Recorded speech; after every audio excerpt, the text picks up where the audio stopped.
Welcome online student. सभी बच्चों को गुड मॉर्निंग। चलो बेटा।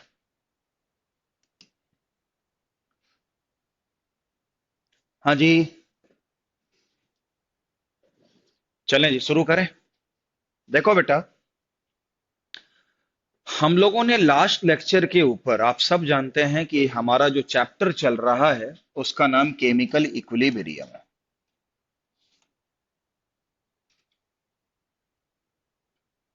बहुत ही शानदार लेक्चर है, बहुत ही शानदार चैप्टर भी है। और आपको इस चैप्टर के अंदर जो है, मैंने पिछला लेक्चर जो समझाया था उसके अंदर बताया था कि केपी क्या होता है, केसी क्या होता है, कौन छोटा होता है, कौन बड़ा होता है। उसके तमाम तरह के छोटे छोटे क्वेश्चंस कराए थे। ठीक। अब मैं आज क्या पढ़ाने वाला हूं, तो सबसे पहले आपको यह पढ़ाने वाला हूं कि प्रॉपर्टीज ऑफ इक्विलिब्रियम कांस्टेंट क्या होता है। यानी इक्विलिब्रियम कांस्टेंट की बहुत इंपॉर्टेंट प्रॉपर्टीज होती हैं और उन प्रॉपर्टीज के अंदर बहुत सारे सवाल आते हैं। एक एक करके सुनते रहिएगा, लिखते रहिएगा, बताते रहिएगा, पूछते रहिएगा। देखो, अगर मान लीजिए कि मेरे पास एक इक्वेशन है जिसमें a प्लस बी ने आपस में मिलके c और d बनाया, राइट? सही है। अगर मैं इसका k निकालना चाहता हूं, इक्विलिब्रियम कांस्टेंट, तो मुझे active mass of c, active mass of d, active mass of a और एक्टिव मास ऑफ b लिखना पड़ेगा। आप सब जानते हैं कि यहां पर जो एक्टिव मास मैंने लिया हुआ है वो एक्चुअली में क्या लिया हुआ है? मोलारिटी। और आप ये भी जानते हैं कि मोलारिटी अपने आप में क्या होता है? कंसंट्रेशन होता है। अब ये बताओ कि ये जो कंसंट्रेशन है, ये इनिशियल कंसंट्रेशन है और या फिर ये इक्विलिब्रियम कंसंट्रेशन है? जल्दी बताओ। इक्विलिब्रियम कंसंट्रेशन है। तो पहली प्रॉपर्टी ये है, सुनो सुनो, पहली प्रॉपर्टी क्या है कि K की वैल्यू इनिशियल कंसंट्रेशन पे डिपेंड नहीं करती। K की वैल्यू इक्विलिब्रियम कंसंट्रेशन पे डिपेंड करती है। समझ में आया? फटाफट लिखो शॉर्टकट में। The value of K does not depends on initial concentration,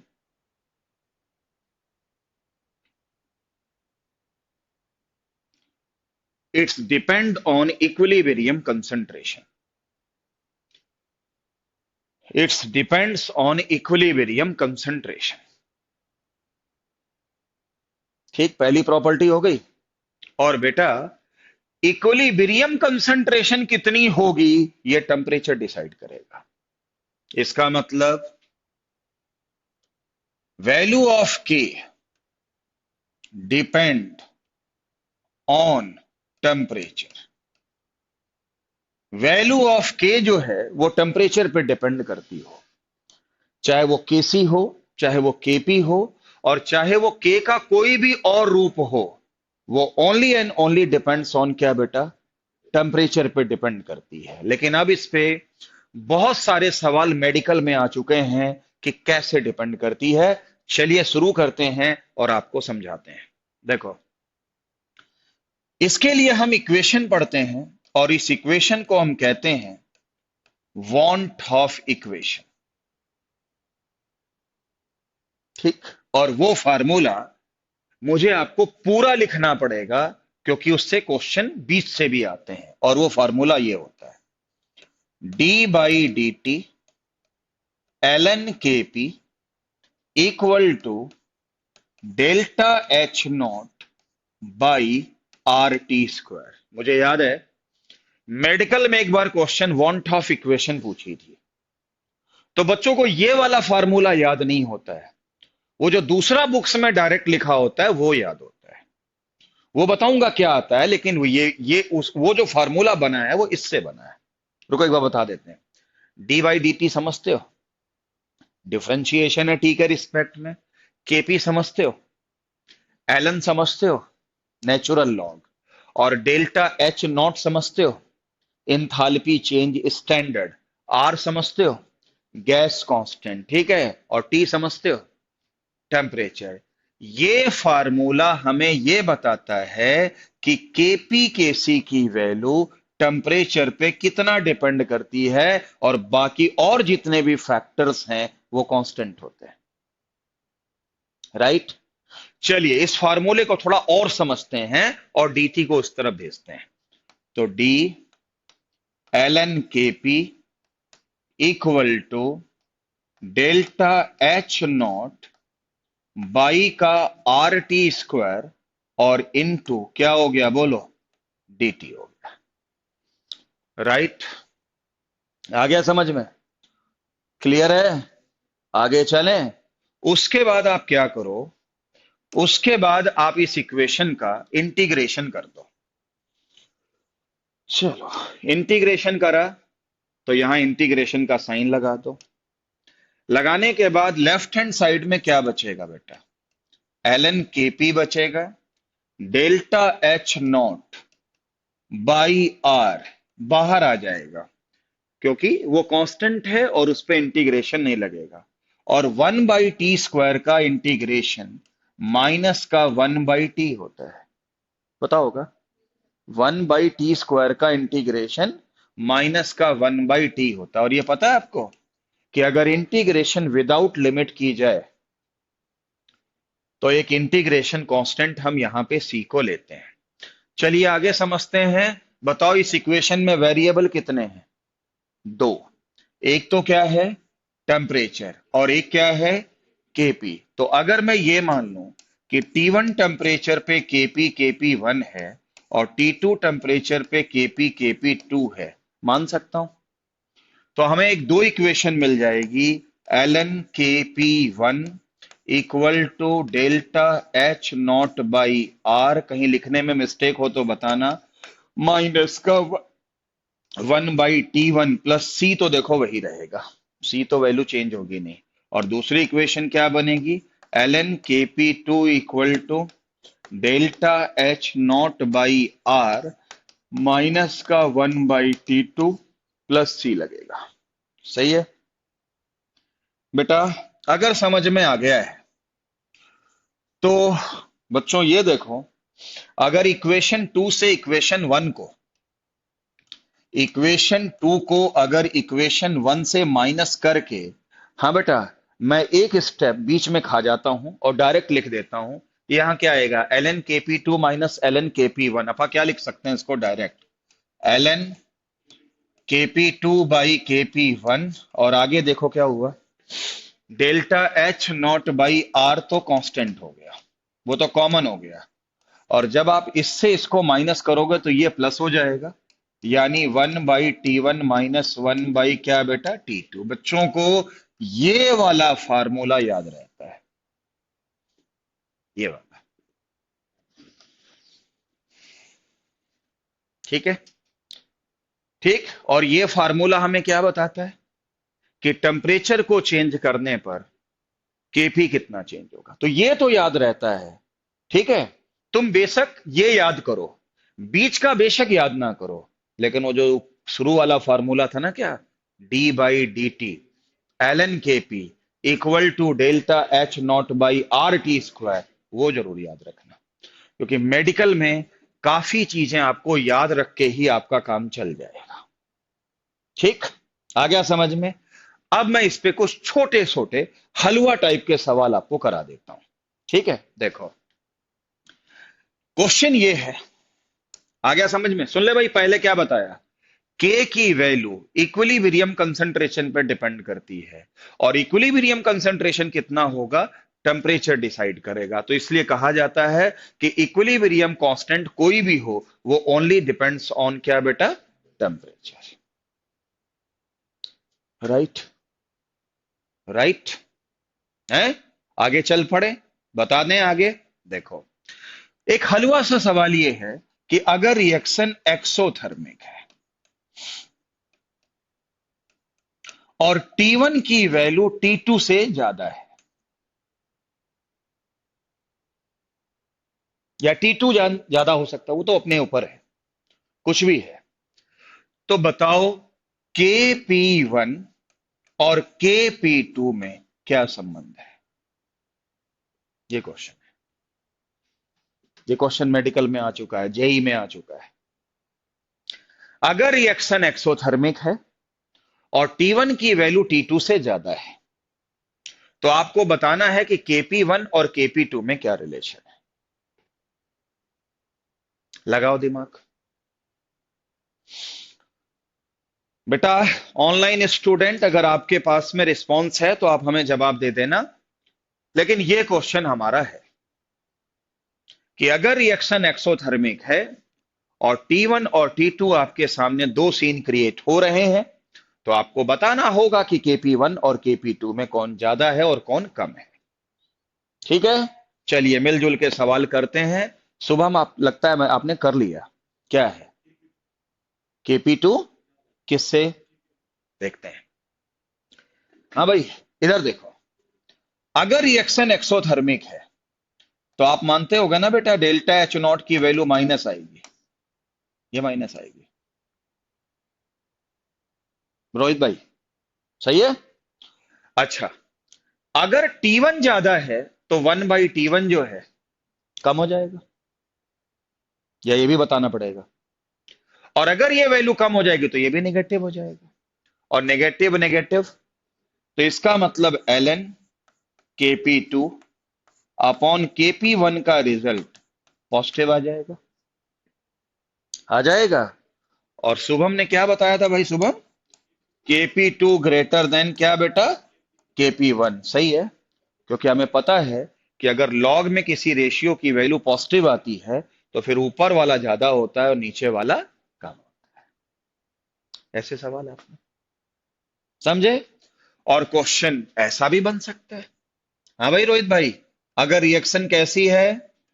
endothermic है और T1 की वैल्यू T2 से ज्यादा है, तो बताइए Kp1 और Kp2 में क्या रिलेशन होगा? ऐसे सवाल मेडिकल में आ चुके हैं, आगे आ सकते हैं। Kp1, खुशी बोलो, Kp1 ज्यादा होगा किससे? Kp2 से। आ गया समझ में? है क्लियर है? आज मैं आपको बहुत सारे न्यूमेरिकल्स बताऊंगा, बहुत सारी चीजें कराने वाला हूं। बहुत ही इंपॉर्टेंट लेक्चर है, केमिकल इक्विलिब्रियम का है। और ये लेक्चर समझ गए तो आयनिक इक्विलिब्रियम बेशक दुनिया मुश्किल मानती हो, आपको देखना कितनी आसानी से कराऊंगा। हर बच्चे से पूछ लो, हर टीचर से पूछ लो, सब कहते हैं कि आयनिक इक्विलिब्रियम मुश्किल है। लेकिन मेरे से पढ़ने के बाद मैं आपसे पूछूंगा कि आप क्या सोचते हो। अब हो गया है? हटा दें इसको, आगे चलें। अच्छा, अभी बीच में मैंने कुछ छोटा सा डेरिवेशन किया। ठीक, मैं हमेशा कहता हूं कि मैं ड्रॉपर के बैच में डेरिवेशन मिनिमम कराऊंगा, और उस डेरिवेशन में एक रिजल्ट निकल कर आया कि ln Kp, है ना, इक्वल टू क्या आया था? Delta H not by R और माइनस का 1/T प्लस का C, यही आया होगा। अगर मैं ये डेरिवेशन नहीं कराता और बच्चों ने 11th में नहीं पढ़ा होता, हालांकि मैं बच्चों को 11th में पढ़ा चुका हूं, और अगर ना पढ़ा होता तो उनको ये समझ में नहीं आता कैसे आया। इसलिए मेरी मजबूरी थी कि मैंने इसको कराया। ठीक है सर, कराया, क्या जरूरत थी यार? इस पे एक सवाल बनता है, इस पे एक ग्राफ बनता है। वो क्या? देखो, ये पहले बताओ, अगर वाई एक्सिस पे हम क्या ले लें? ln Kp। और एक्स एक्सिस पे हम क्या ले लें? 1/T। बोलो, 1/, है ना? तो क्या मुझे ये graph y equal to -mx+c का ग्राफ बन रहा है? तो इसका मतलब ग्राफ स्लोप नेगेटिव होगा। तो ऐसे आएगा कि नहीं आएगा? मुझे याद है मेडिकल के अंदर वो ln Kp देके 1/T के पूछते हैं कौन सा ग्राफ सही है। तो ग्राफ में कुछ ऐसे भी ग्राफ बने होंगे, कुछ ऐसे भी ग्राफ बने होंगे, कुछ ऐसे भी बनते हैं। तो जो ऐसे बनते हैं वही सही होता है। और इसमें आप मानते हो कि यहां पे स्लोप की वैल्यू क्या होगी? Delta H not by R आएगा, और ये पता है कि स्लोप की वैल्यू नेगेटिव आएगी। है भाई? क्लियर है? पक्कम पक्का। और बेटा इधर सुनो, ये तो पढ़ा हुआ है। अगर कोई क्वेश्चन घुमा दे, थोड़ा घुमा दे क्वेश्चन। अगर मान लीजिए कि रिएक्शन जो है एक्सोथर्मिक हो, क्या है? रिएक्शन क्या हो? एक्सोथर्मिक हो, ये मेंशन कर दिया जाए, तो बताओ एलन केपी और 1/t का ग्राफ ऐसा ही होगा या उसमें कुछ चेंज आएगा? कैसा होगा पता है? कैसा होगा? है? देखो मैंने क्वेश्चन को थोड़ा घुमा दिया। अगर एक्सोथर्मिक है भाई, तो ये वैल्यू टर्म क्या हो गई? और नेगेटिव नेगेटिव, तो मुझे लगता है कि एलन केपी और 1/t का ग्राफ क्या पॉजिटिव स्लोप का नहीं हो जाएगा? इसका मतलब भैया, अगर यहीं पे ही एलन केपी हो हैं और यहीं पे ही 1/t हो, क्या आपकी बार स्लोप ऐसा नहीं ग्राफ बनेगा? क्या पासिंग थ्रू ओरिजिन जाएगा? ये तो y equal to M X plus C है, तो पासिंग थ्रू ओरिजिन कहां से चला जाएगा यार? है ना? तो क्वेश्चन ये भी आ चुका है। क्वेश्चन ये भी आ चुका है। एक में नेगेटिव स्लोप है, एक में पॉजिटिव स्लोप है। थोड़ा ध्यान से करना ऐसा क्वेश्चन, अगर दोबारा आपको मिल जाए तो। ठीक भाई माधव भाई? हैं? ठीक। देख लिया क्वेश्चन कैसे घूमता है? चलिए, इस पॉइंट के बाद अब इक्विलिब्रियम कांस्टेंट की तीसरी प्रॉपर्टी। पहली क्या? Equilibrium constant only depends on the equilibrium concentration, not depending on the initial concentration. और दूसरा कि टेम्परेचर का योगदान के पे कैसा होता है, ये मैंने आपको पूरे ग्राफ के माध्यम से कुछ करा दिया, ठीक है? और अब तीसरी जो चीज है उसको मैं डिराइव नहीं करूंगा, जस्ट बताऊंगा। देखो, मान लो ए प्लस बी ने सी बनाया। ये तो आप कहोगे हाँ सर, इसकी डेरिवेशन की क्या जरूरत है? इसका इक्विलिब्रियम कांस्टेंट के है, और रिएक्शन कोई ऐसी मैं एज्यूम कर लूं जिसमें सी फॉर्मिंग क्या है? ए प्लस बी है, तो रिएक्शन उल्टी हो गई। तो के भी क्या पढ़ के आ रहे हो? उल्टा हो जाता है ना? याद है? ये छोटी छोटी प्रॉपर्टीज है ना? आगे सुनो, आगे सुनो, आगे सुनो। अगर ए प्लस बी की रिएक्शन की वैल्यू सी है, ड्रॉपर का बैच है, ठीक है? तो ये जो छोटी मोटी बातें हैं फटाफट निपटा लो। और इसका इक्विलिब्रियम कांस्टेंट के है, और अगर मैं इस इक्वेशन में 2 से मल्टीप्लाई कर दूं, तो मुझे नया जो के मिलेगा वो स्क्वायर नहीं मिलेगा, 2k मिलेगा, के स्क्वायर मिलेगा।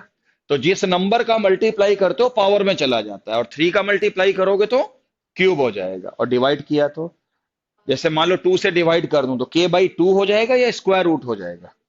स्क्वायर रूट हो जाएगा। और उसके बाद अगली प्रॉपर्टी क्या थी सुनो। ए ने बनाया क्या? बी। बी ने बनाया क्या? सी। इसका इक्विलिब्रियम कांस्टेंट k1, इसका इक्विलिब्रियम कांस्टेंट क्या बेटा? k2। और मैं इस इक्वेशन को ऐड करके ए फॉर्मिंग क्या कर दूं? सी कर दूं। तो इक्वेशन ऐड करने पे जो k आएगा वो k1 प्लस k2 होगा या k1 इंटू k2 होगा?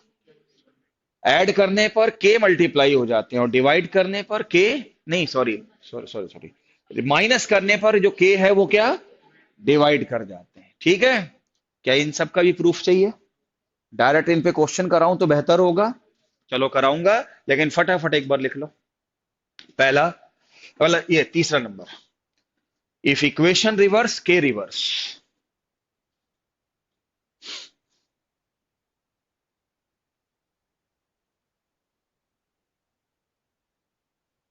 अगला point, if equation is multiplied by N,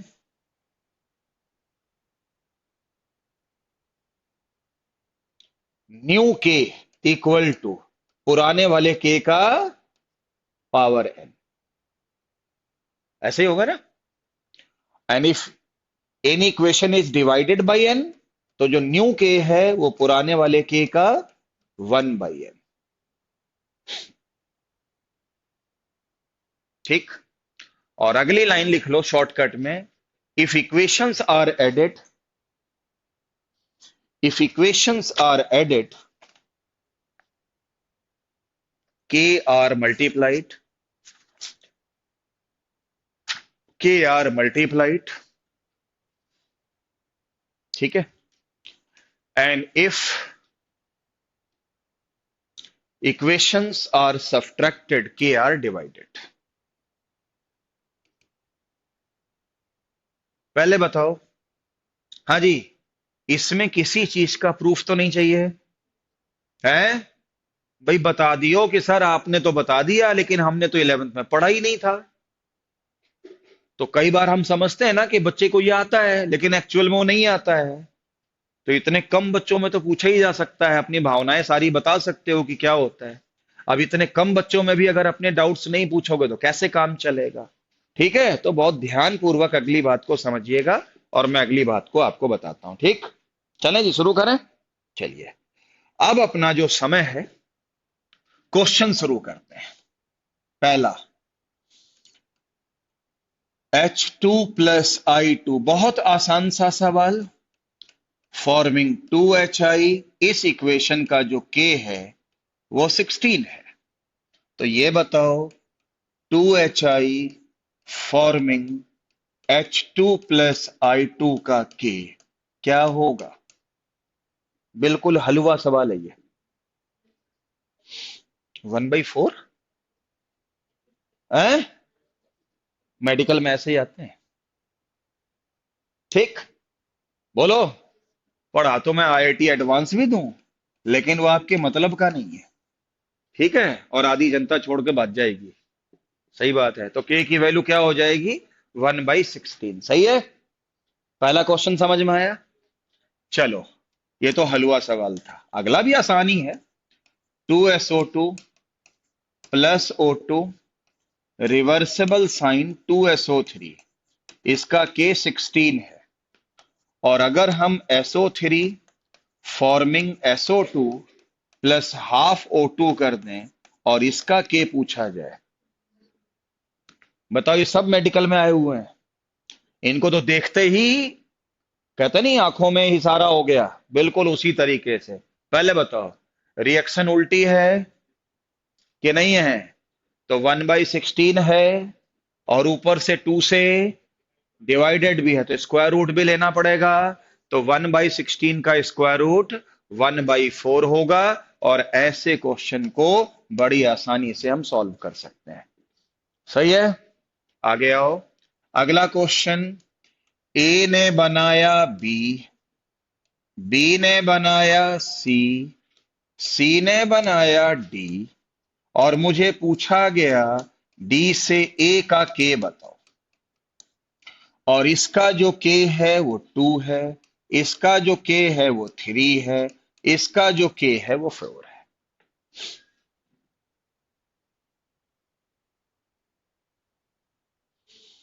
आंखों में ही बच्चे देख समझ के क्वेश्चन को सॉल्व कर सकते हैं।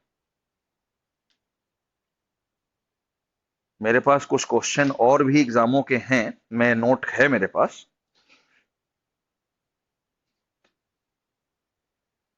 कितनी देर लगी? हो गया कितना? 1/24। माधव भाई, रोहित, राहुल, है 1/24। बेटा निकाला कुछ? 1/24। देखो आपको बताते हैं, आपको इसका पूछा गया है। अगर आप इस इक्वेशन को और इस इक्वेशन को ऐड कर दो तो तमन्ना बेटा क्या आंसर आएगा? ए फॉर्मिंग डी का के आ जाएगा। और वो के कितना होगा? 2 × 3 × 4, क्योंकि इक्वेशन को ऐड करने पे के ऐड थोड़ी ना होते हैं, मल्टीप्लाइड होते हैं। पता होगा ये तो, इसीलिए मैंने कहा था भाई किसी का प्रूफ चाहिए तो बता दियो, और अगर मान जाते हो तो ठीक है। तो तुम्हें ये पहले बताओ, ए से डी का पता है लेकिन अगले ने डी से ए का पूछ लिया है, तो 24 होगा या 1/24 होगा? बस इस इक्वेशन की वैल्यू, के की वैल्यू 1/24 होगी। ठीक, इस पे एक और अच्छा सवाल कराते हैं। लिखो, ये क्वेश्चन तो जेई में भी आ चुका है। लिखो, क्वेश्चन है मेरे पास नोटेड है। आपको 2NH3 +5/2O2। पहले ये क्वेश्चन आपको करने के लिए दूंगा मैं बनाया 2NO प्लस 3H2O। 3H2O और हमें दिया क्या है? N2 plus O2 forming 2NO। दूसरा दिया है N2 plus 3H2 forming 2NH3, right? और H2 plus half O2 forming H2O। इसका इक्विलिब्रियम कांस्टेंट K1, इसका K2, इसका K3 और आपको K4 निकालना है। ये जेई एडवांस का क्वेश्चन है। चलो 1 मिनट के अंदर आप इस इक्वेशन को सॉल्व करो।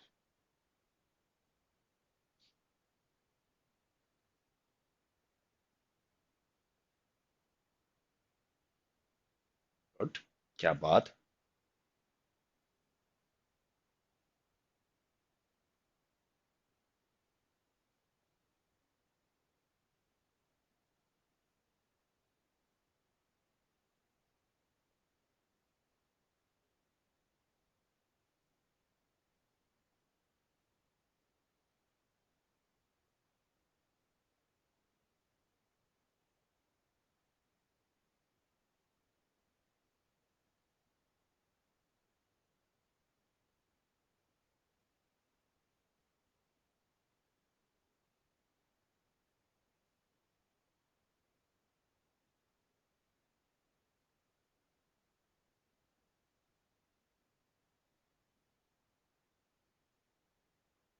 लग रहा है अलग आया है।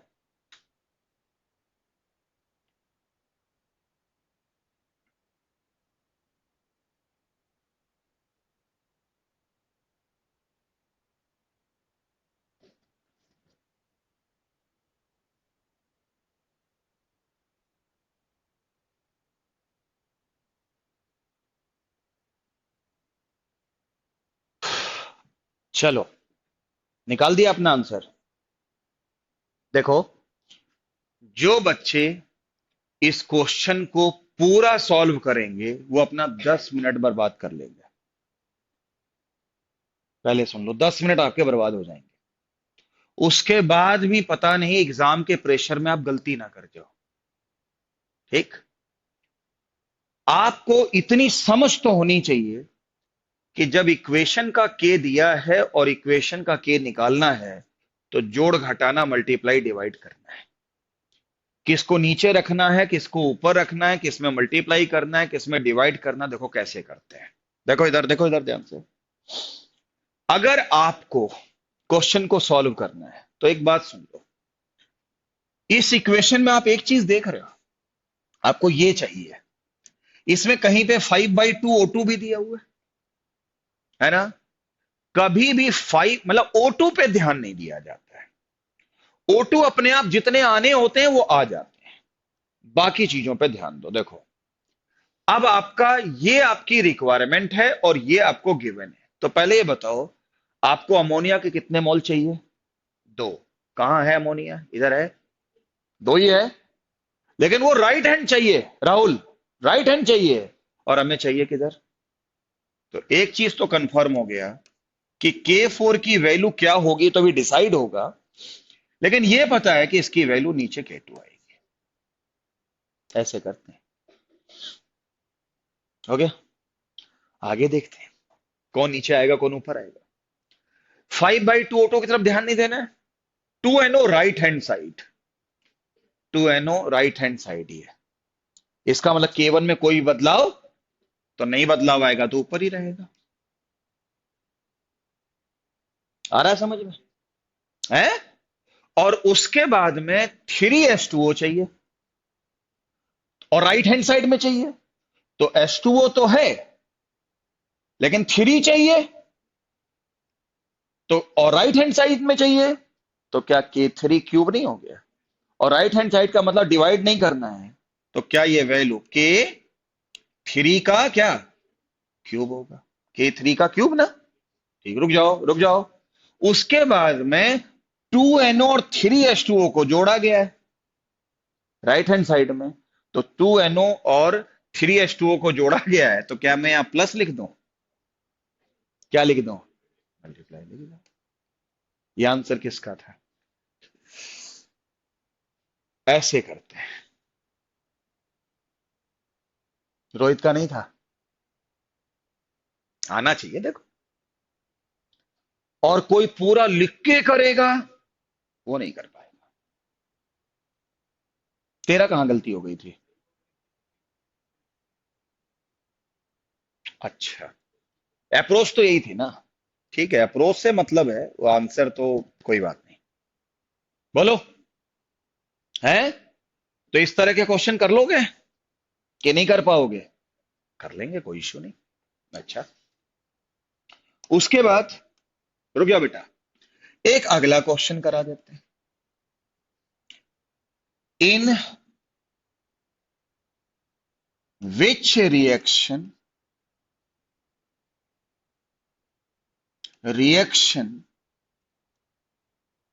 गोes to completion, reaction goes to completion, medical में आया हुआ क्वेश्चन है।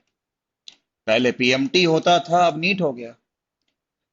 पहली चॉइस के की वैल्यू 1, दूसरी चॉइस के की वैल्यू 10 की पावर -3, और सी की वैल्यू के की वैल्यू 10 की पावर 3, और डी की वैल्यू के की वैल्यू 10 की पावर -5। ये मेडिकल का सवाल है। पूछा गया किस वाले केस में जो रिएक्शन है वो कंप्लीट हो रही है। एक बात ये बताओ, आपको पता है कि रिएक्टेंट हमेशा प्रोडक्ट बनाता है, और ये जो के होता है वो प्रोडक्ट का एक्टिव मास और रिएक्टेंट का एक्टिव मास ऊपर नीचे होता है। ऊपर कौन होता है। अच्छा, कौन सी रिएक्शन कंप्लीट मानी जा सकती है, जी हाँ, प्रोडक्ट ज्यादा हो और प्रोडक्ट ऊपर है, तो के की वैल्यू पॉजिटिव साइन में आएगी, है ना। तो क्या मैं ये कह दूं कि इन चारों ऑप्शंस में से जिसका के सबसे ज्यादा है उसका प्रोडक्ट भी सबसे ज्यादा है, और उसको बाय डिफॉल्ट मैं मान लेता हूं कि वो रिएक्शन कंप्लीट हो गई। तो बस कौन सा हुआ, सी चॉइस होगी। ऐसा क्वेश्चन मेडिकल में आपको दोबारा दिखाई दे और पूछा जाए कौन सी रिएक्शन कंप्लीट नहीं हुई, बोलो, ये सब आए हुए हैं, तो कौन सी रिएक्शन कंप्लीट नहीं हुई, डी। और कौन सी रिएक्शन कंप्लीट हो गई, तो के सबसे ज्यादा। हाँ, हाँ, हाँ, हाँ, लेकिन वो कंप्लीट कहां हुई, वो कंप्लीट कहां हुई।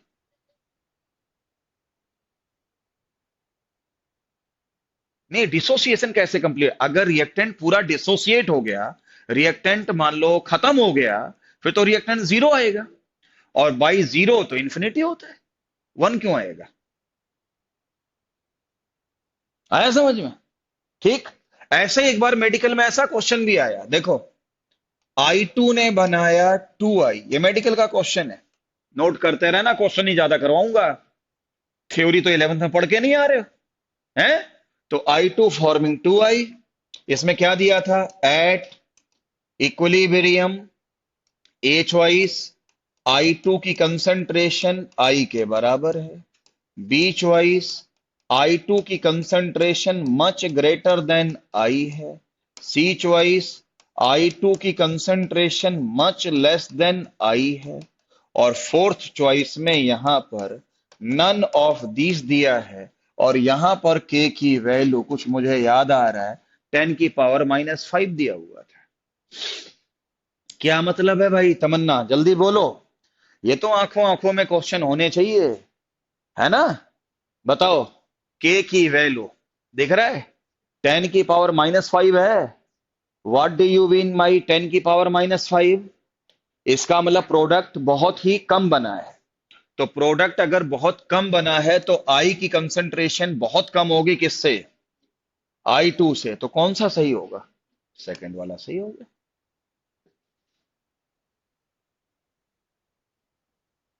ठीक। और पता है, सुनो, इसमें सुनो सुनो, एक एक जगह आपको और उलझा देते हैं वो, एक जगह वो आपको और उलझा देते हैं। ये हमने तो थोड़ा आसान कर दिया है, क्या एनओटी हटा देते हैं और वहां लिख देते हैं I2 ग्रेटर देन I।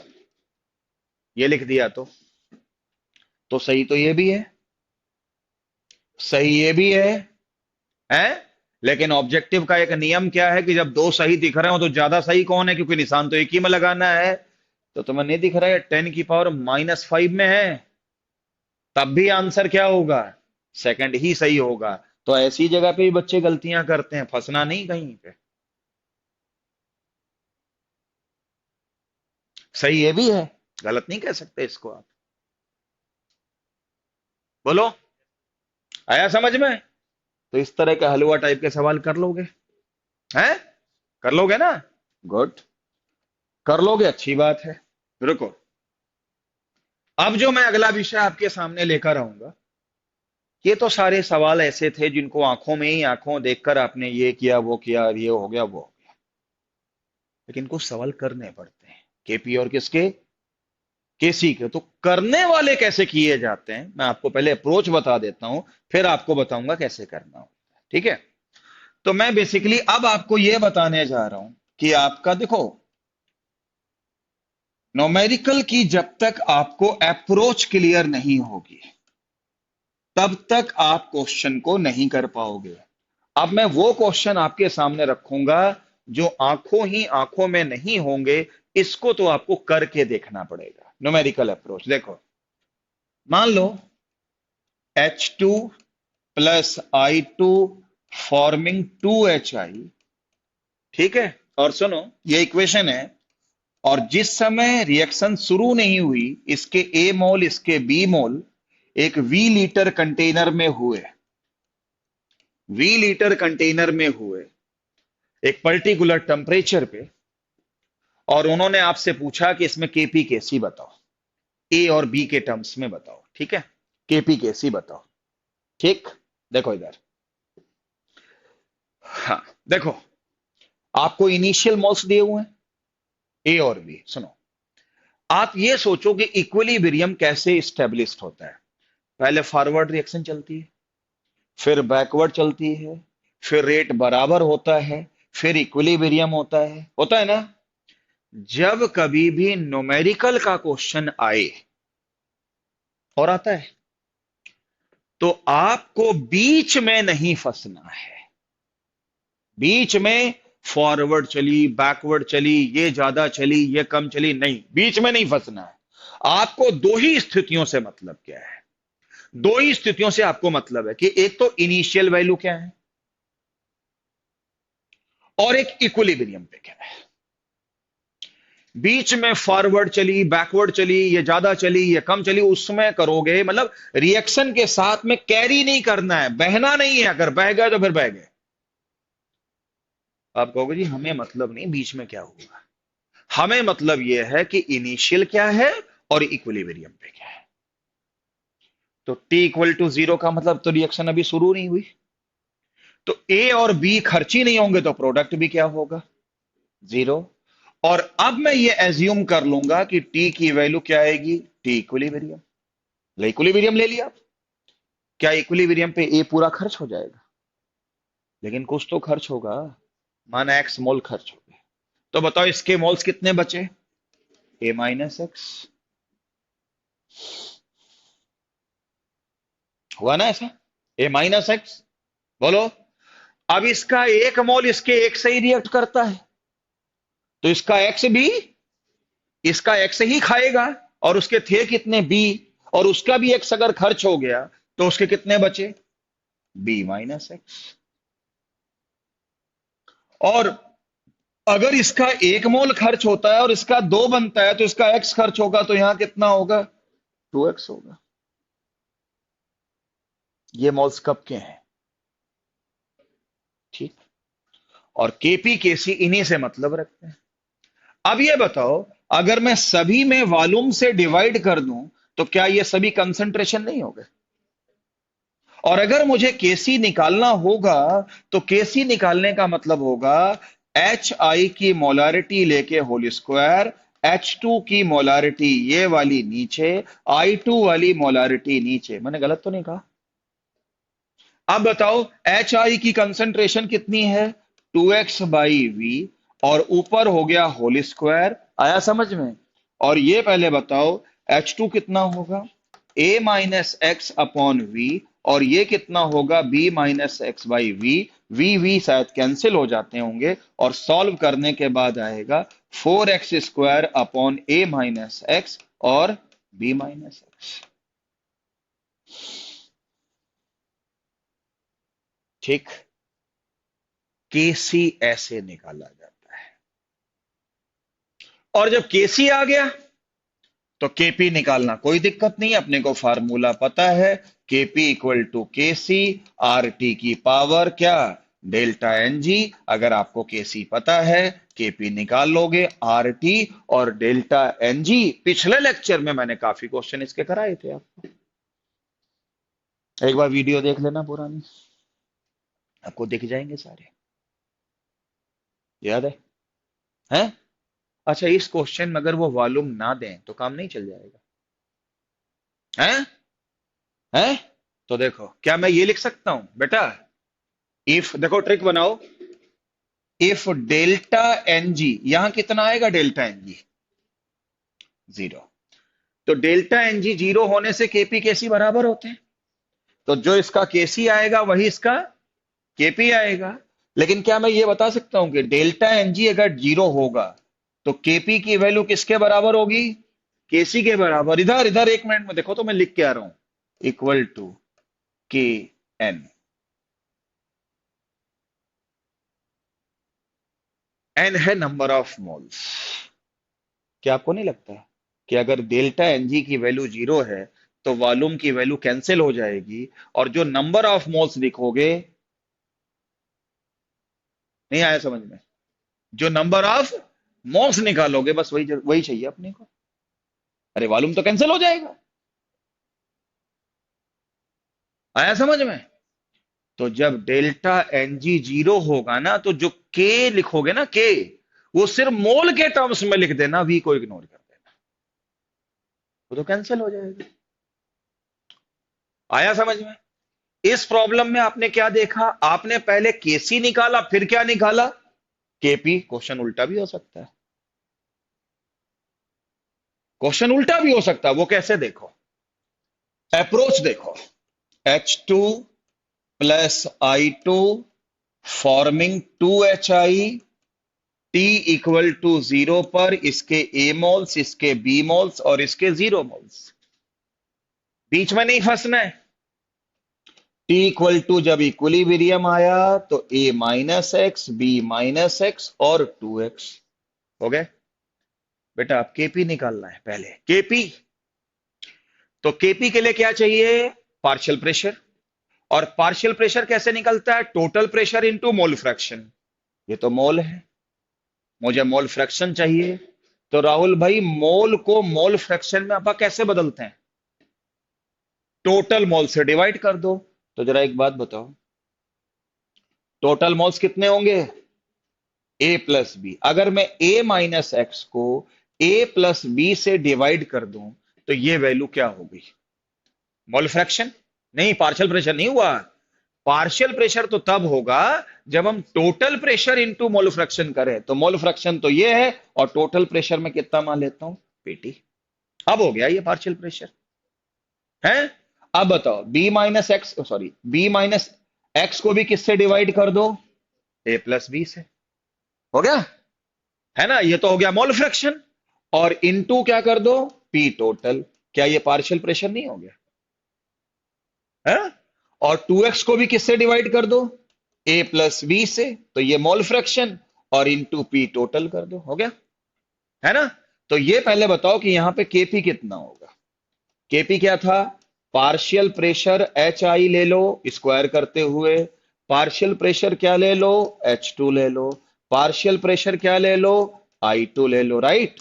अब ये बताओ कि पार्शियल प्रेशर एच आई कितना? ये है ना, P total into 2x upon A plus B का होल स्क्वायर, अपॉन ये क्या आएगा? P total into A minus X upon A plus B, और पार्शियल प्रेशर I2 का कितना आएगा, P total into B minus X upon क्या बेटा, A plus B. A plus B, A plus B गायब हो गए, और मुझे लगता है पी टोटल भी गायब हो गया।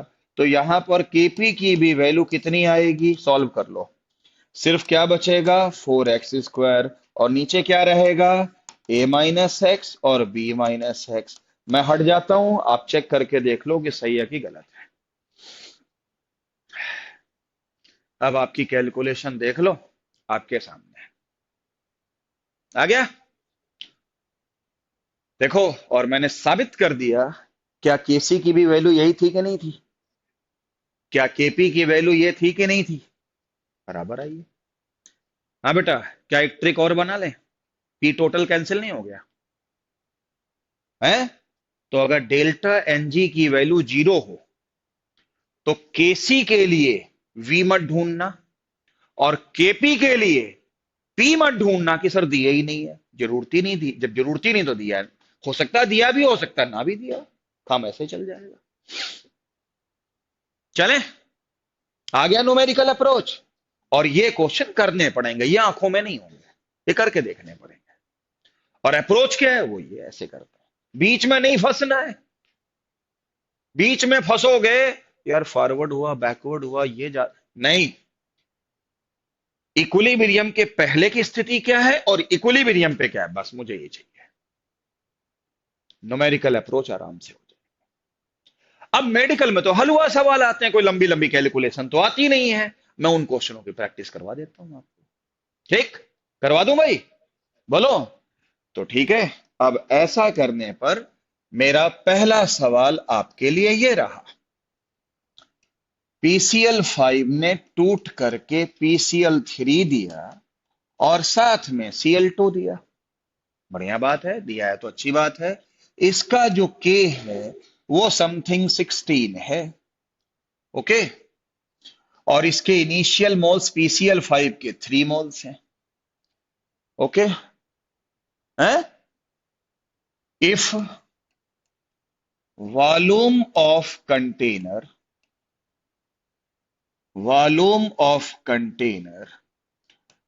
reduced to half, then new K will be, पहली choice 16, second choice 8, third choice 32, D choice none of these। करो इस क्वेश्चन।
32 या 8,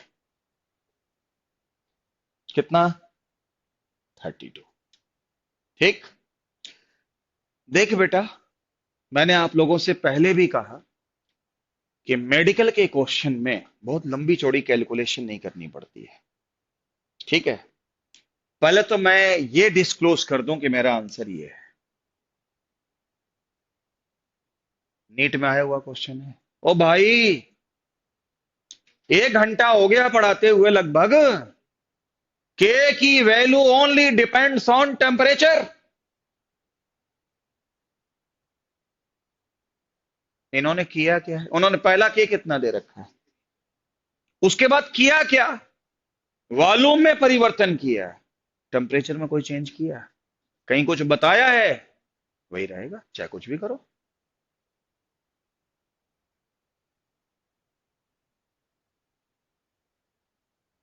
सिंपल, इसका आंसर तो 16 है।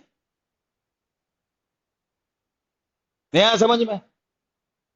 अब आप कहोगे सर वॉल्यूम होगा आधा, ये डिवाइड वाइड कुछ नहीं यार, क्यों बीच में फंस रहे हो?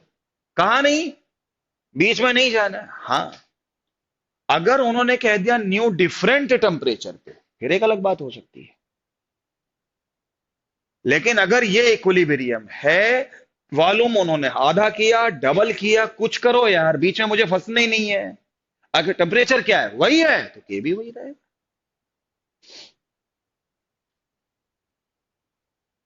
आगे है, तो जिसके फंडे क्लियर हैं, या ऐसा कर दें, ऐसा पूछ लें, इक्विलिब्रियम पर इसके मैं एक मोल बाहर कर दूं, क्या कर दूं? और पहले के 16 है, और एक मोल मैं बाहर कर दूं या एक मोल मैं ऐड कर दूं, के क्या होगा? आपने देखा भाई, टेम्परेचर तो कहीं चेंज नहीं हुआ। तो अगर के 16 है पहले भी, तो अब भी 16। अगर यार +1 में मेरे ऐसे स्टेटमेंट नहीं होते थे, के की वैल्यू को मैं ऐसे बोलता था +1 में, ब्रह्मा जी का वरदान प्राप्त है, वो कभी नहीं बदलेगा unless you change the temperature. मैं एक बार ऐसे भी कहते थे, के की आत्मा हमेशा अमर है, उसको कोई चेंज नहीं कर सकता एक्सेप्ट, और इसे ब्रह्मा जी का वरदान प्राप्त है कि इसे सिर्फ और सिर्फ, जैसे नहीं रामायण में सुनते हैं कि तुम्हारी मृत्यु होगी तो इसी के हाथों से होगी, तुम्हें जीवन दान मिलेगा तो इसी के हाथों से मिलेगा, और कोई दुनिया की कोई ताकत आपको नहीं परास्त कर सकती है। ठीक है भाई, रामायण तो देखा होगा भी लॉकडाउन में सबने। तो इस तरह की बातें अगर आप लोगों ने देखी होगी, तो ब्रह्मा जी का वरदान जिसको प्राप्त हो गया, के की वैल्यू को सिर्फ इसके अलावा मैं कुछ कर दूं, मोल घटा दूं, मोल बढ़ा दूं, प्रेशर डबल कर दूं, प्रेशर हाफ कर दूं, वॉल्यूम आधा कर दूं, डबल कर दूं, फंसना ही नहीं, के की वैल्यू वही रहे। आगे चलें? आप लोग तो थोड़े भावनात्मक दिख रहे हो इस वक्त, लेकिन गलतियां तो गलतियां हैं। इन्हीं गलतियों को सुधारने के लिए क्लासेस चलती हैं, साल भर मेहनत होती है, टेस्ट होता है। और आज का भी जो टेस्ट मैंने बना रखा है, उसको बहुत ध्यान से देखना, माइनस प्लस की गलती मत करना, ध्यान रखना। और उसी के क्वेश्चन मैंने ज्यादा भी दिए हैं। तो आप मुझे ये पहले बताओ, ये समझ में आया? चलिए आगे बढ़ो, क्वेश्चन लिखो। अगला क्वेश्चन है ये, कि अगर PCl5 ब्रेक डाउन होकर PCl3 और Cl2 बनाता है, ठीक, और लिखो, mole fraction of Cl2 is 0.25, 0. क्या, 25, और टोटल प्रेशर हमें 2 atm दिया हुआ है, ठीक है। तो बताओ इसमें केपी की वैल्यू क्या हो? ये क्वेश्चन हमारा एम्स में आ चुका है। लगाओ, मैं आपको 1 मिनट का समय देता हूं, और इसके बाद फिर मैं अपनी अगली बात करूंगा।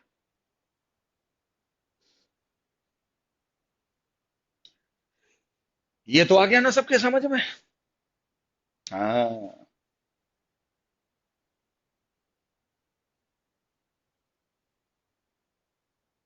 के की वैल्यू को सिर्फ और सिर्फ टेम्परेचर चेंज कर सकता है, इसके अलावा उसकी आत्मा अमर है, उसको कोई परेशान नहीं कर सकता चाहे कुछ करो।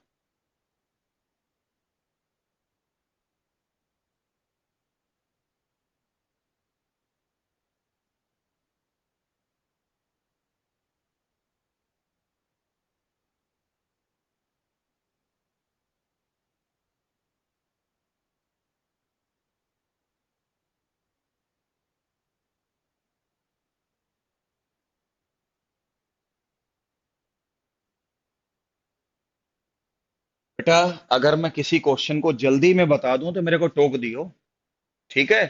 समझ में ना आए तो, ऐसा ना हो कि दूसरे हां कर दें तो आप भी हां करो।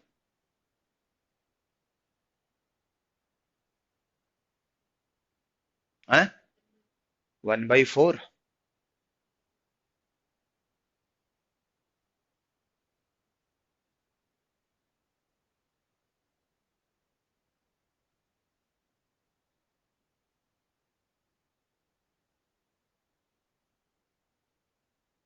ये तो अलग आंसर हो गया भाई।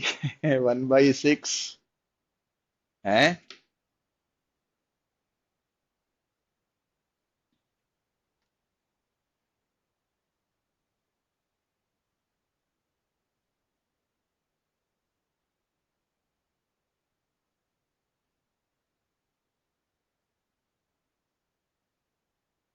इतना पढ़ो, बहुत सॉलिड पढ़ो, बहुत ज्यादा मत पढ़ो।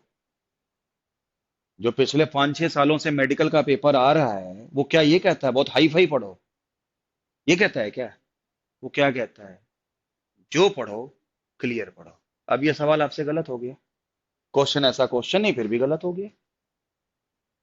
ठीक है। तो मैंने आपसे क्या कहा कि अगर मैं एडवांस पढ़ा दूं ना तो आधी जनता भाग खड़ी होगी इस चैप्टर में। लेकिन मैं उस लेवल पर उतरूंगा ही नहीं, जरूरत ही नहीं है। जैसा देश वैसा भेष। सीधी बात है। जो सवाल आते हैं वही करा रहा हूं। 1/6। ओके। करें। शुभम। 1/6 तेरा कितना था?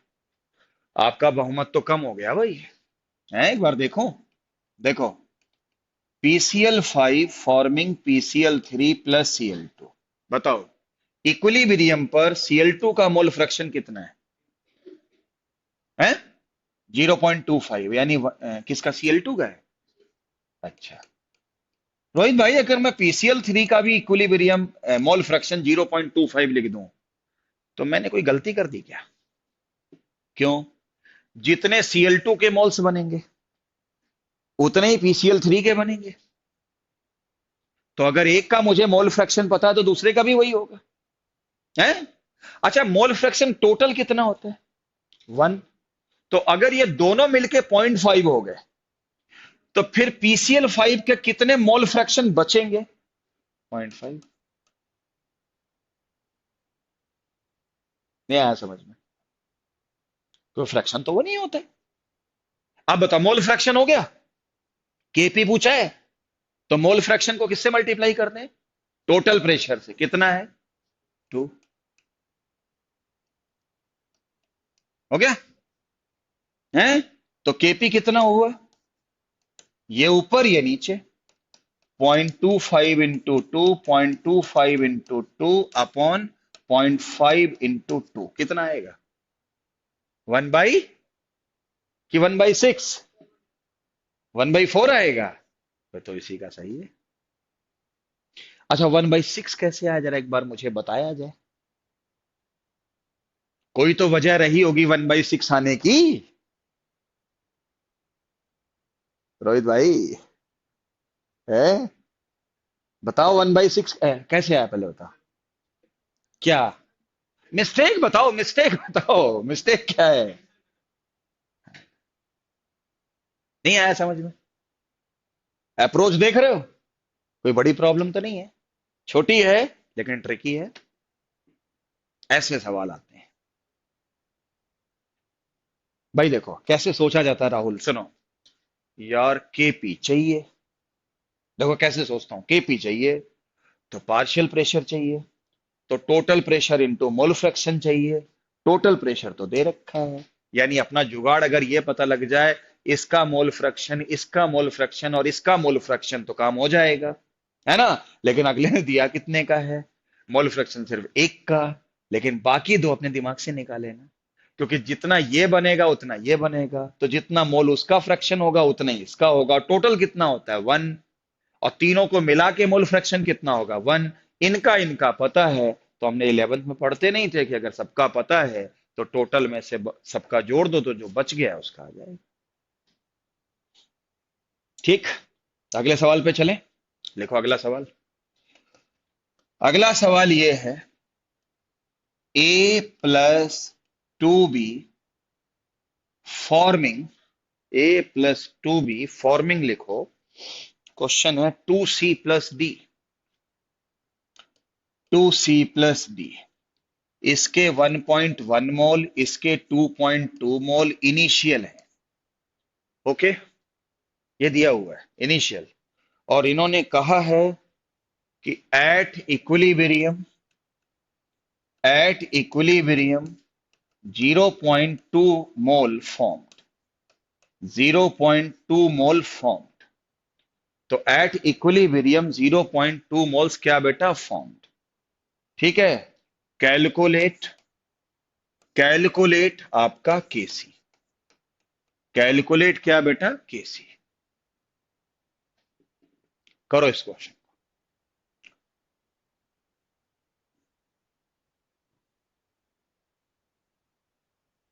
कौन है बेटा इधर? आए नहीं है? अच्छा।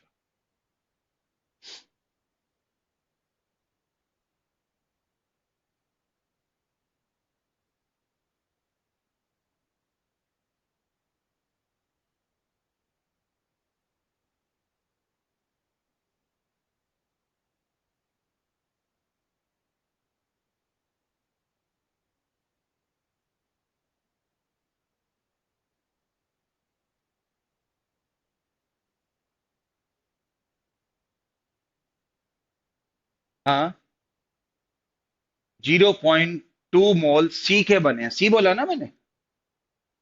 नहीं, 0.2 मोल सी के बने हैं, सॉरी, 0.2 मोल सी के बने हैं। तो बताइए केसी क्या होगा?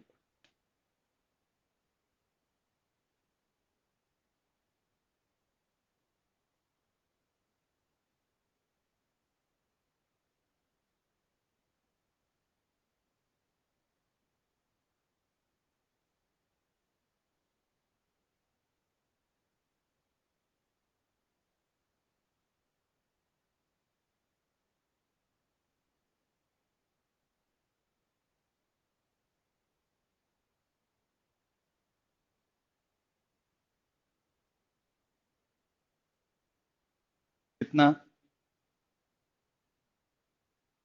-3।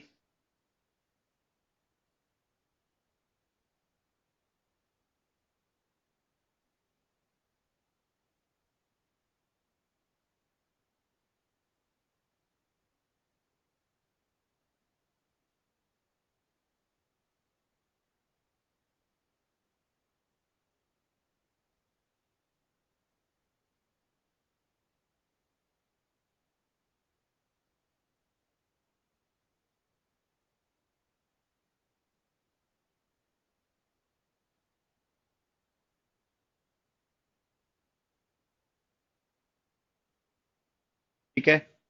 कितना? -3। करें। A+2B ने क्या बनाया? 2C+D। बताओ इसके मोल्स कितने हैं? इसके T इक्वल टू इक्विलिब्रियम। क्या इसके 1.1 मोल खत्म हो जाएंगे? नहीं, माना x चले गए तो -x। अब इसका 1 इससे कितने से करता है? 2 से रिएक्ट, तो 2 - 2 से 2x चला गया। ये 2x समझ में आया कैसे हुआ? अब इसका 1 यहाँ 2 बनाता है तो x कितना बनाता है? 2x। और इसका 1 यहाँ d बनाता है तो ये भी कितना हो गया? x। हो गया बेटा? है? ये समझ में आया मैंने कैसे लिखा है? कैसे लिखा बताओ? कैसे लिखा है कि 1.1 -x, 2.2 -2x, और ये 2x और ये x हो गया। ऐसे ही हुआ ना? है? ठीक लिखा है। अब एट इक्विलिब्रियम c की वैल्यू कितनी है? 2x। कितनी दे रखी है? 0.2। तो x कितना हो गया? 0.1। अब ये बताओ 1.1 में से x कितना गया? 0.1। 2.2 में से क्या जाएगा? 2x माइनस, यानी 0.2 माइनस। तो इधर बचेगा कितना? 1। और इधर कितना बचेगा? 2। क्या यहाँ पे वॉल्यूम की जरूरत है? हैं? तो अगर मुझे यहाँ पर केसी निकालना होगा तो सिर्फ मेरा किया नहीं बन जाएगा। 2x कितना है?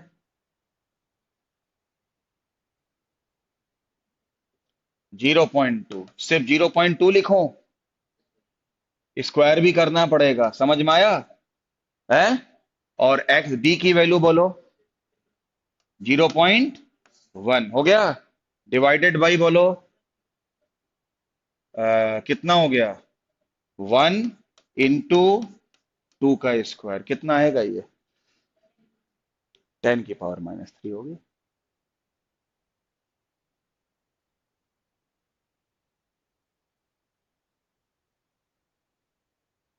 आ गया समझ में? कितना बता रहे हो? 10⁻³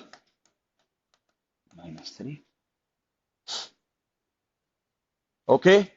चलो आज का लास्ट क्वेश्चन करते हैं, बाकी फिर कल करेंगे, ठीक है? वो क्वेश्चन अब आगे आप देखो। देखो बेटा, इक्वेशन है ए प्लस बी ने बनाया सी प्लस डी। बनाया ए प्लस बी ने क्या बनाया? At equilibrium. एट इक्विलिब्रियम अगर यहां पर इसके 1.5 मोल, इसके भी 1.5 मोल, इसके भी 1.5 मोल ये थे, if we withdraw if we withdraw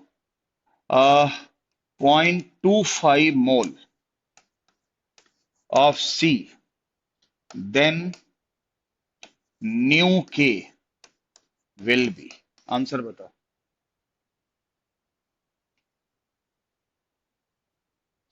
मेरे हटते ही बोर्ड से इसका आंसर आ जाना चाहिए।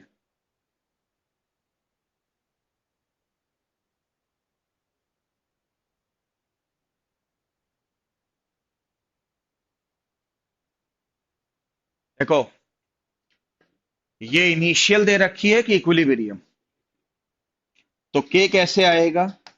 ये ऊपर ये नीचे, 1.5 इंटू 1.5 अपॉन 1.5 इंटू 1.5 कितना हो गया? 1। उसके बाद K की वैल्यू को ब्रह्मा जी का वरदान प्राप्त है, और वो वैल्यू सिर्फ टेम्परेचर चेंज कर सकता है। क्या इसमें कोई टेम्परेचर में बदलाव आया? तो जो K की वैल्यू निकल गई वो निकल गई। ऐसे करते हैं। आ गया सबके समझ में? हैं? तो ठीक है, मैंने इतने क्वेश्चन करा दिए हैं, लेकिन क्वेश्चन मुझे अभी और भी कराने हैं, मैं अगले लेक्चर पे आपको कराऊंगा। ठीक है? क्लियर है? और कल अगर मेरी क्लास लगती है तो उसका टाइम 9 बजे